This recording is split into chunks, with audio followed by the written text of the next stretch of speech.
Every corner of my quiet suburban life carried the soft echoes of the past. 35 years with Roger, my husband, my partner, the man I once thought I'd grow old with effortlessly, had shaped these walls, this garden, every faded photograph pinned to our refrigerator with chipped magnets. But beneath the routine of dinners, polite conversations, and the stillness of our Ohio home, a storm was quietly forming. One I didn't see until it had already pulled me into its center.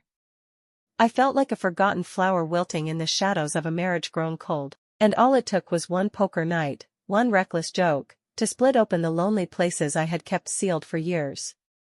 What came next wasn't planned. It wasn't wanted. But it changed everything. Picture this. A single wilting daisy in a cracked vase on a dusty windowsill catching the last slivers of an Ohio sunset, that was me. My name is Tiffany. I'm 61. I've spent more than half my life building a home, raising 2 children, and loving a man whose warmth slowly faded like sun-bleached curtains. And somewhere along the way, I became invisible. Our house was filled with relics of better years. Wedding photos where my lace dress glowed against Roger's sharp suit. Beach snapshots of us laughing under 2 bright Florida skies. The proud smiles of our children on graduation stages. They were all pieces of a story that felt more alive than the present. Days passed with the same predictable rhythm.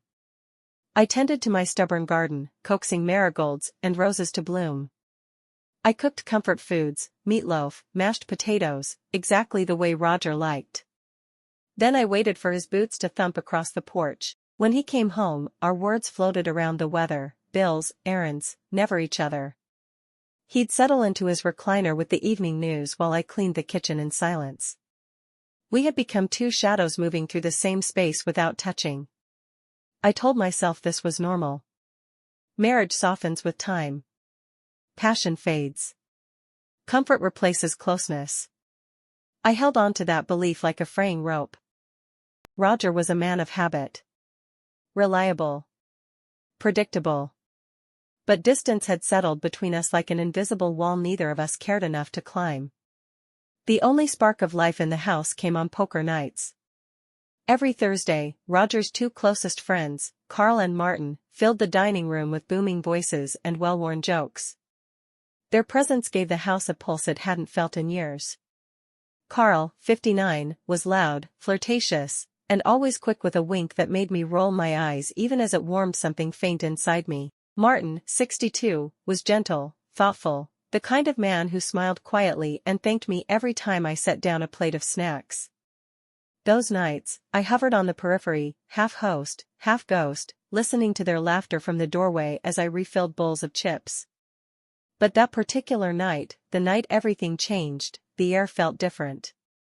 The dining room was washed in the harsh yellow glow of the overhead light. The felt poker table, frayed at the edges, was crowded with beer bottles and scattered chips. A faint smell of cigarette smoke clung to Carl despite the rule about keeping it outdoors. The men's voices rose and fell around the rhythmic shuffle of cards. Roger was already flushed with drink, louder than usual, riding a streak of terrible luck.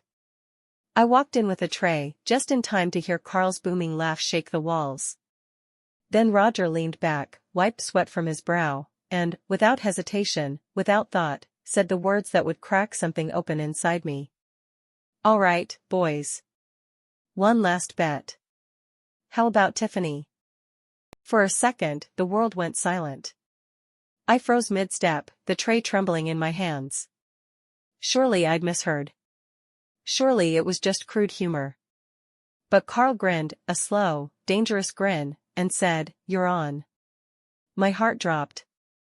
I stepped into the room, voice sharp as broken glass. "What did you just say, Roger?" He brushed me off, slurring, "Relax, Tiff. Just a joke.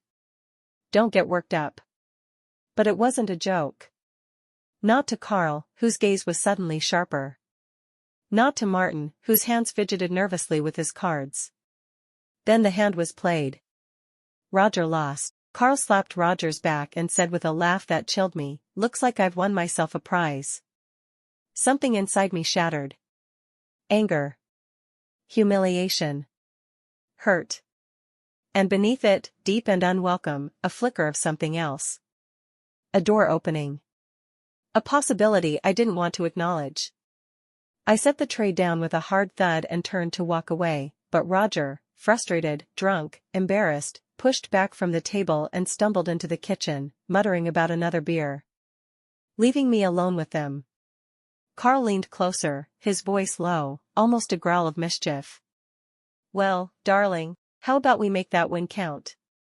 His fingers brushed my arm, bold, teasing, forbidden.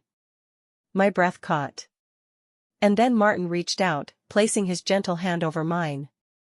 "Tiffany, you don't have to let this go anywhere. Not if you don't want to." Two men. Two pulls. Two reflections of everything I'd been missing. Attention. Validation. Desire. A storm swirled inside me. And for the first time in years, I felt alive. In the weeks that followed, lines blurred. I found excuses to stop by Carl's garage. The smell of oil and metal surrounded us as he joked and teased, his touches lingering longer than they should. His boldness made my pulse race, made me feel noticed. Then there were coffee meetups with Martin at a small diner on the town's edge, quiet conversations, soft smiles, emotional intimacy I hadn't felt in decades. I told myself it was harmless. But hearts don't keep secrets well. Mine didn't. And soon, the truth seeped into the corners of my life, even the ones I tried desperately to keep clean. One night, the house was too quiet. Too still. I was at the kitchen table when Roger walked in holding a crumpled diner receipt, the diner. The one with Martin. He set it on the table, his voice trembling. "Who were you with, Tiffany?" And I broke. I confessed everything, how his bet cut me open, how lost I had felt, how I let myself get pulled into something I wasn't strong enough to stop. Roger didn't yell, he didn't throw anything. He just looked at me with a kind of hurt I had never seen in him. And whispered, "I need some time."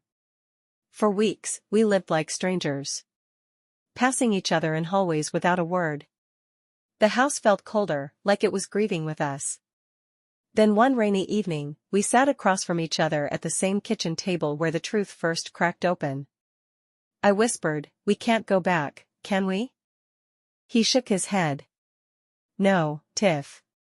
We can't. No accusations. No screaming. Just quiet devastation." We decided to separate. Packing up the life we built was like dismantling a home inside my chest.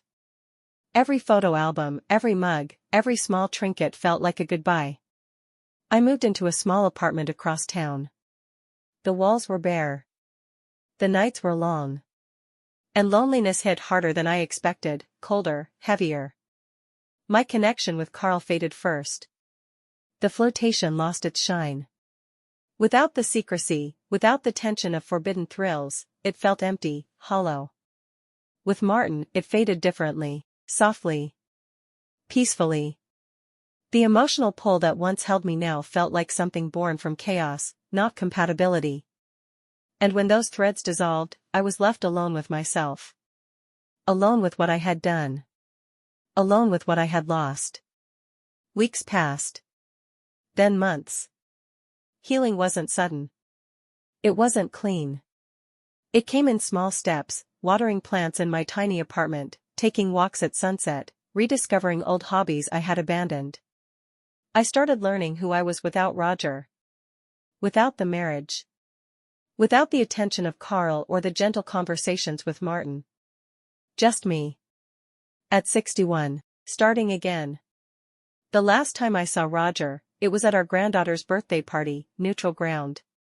We spoke politely, gently, as two people who had once shared a life but had drifted far apart long before betrayal pushed them off the cliff.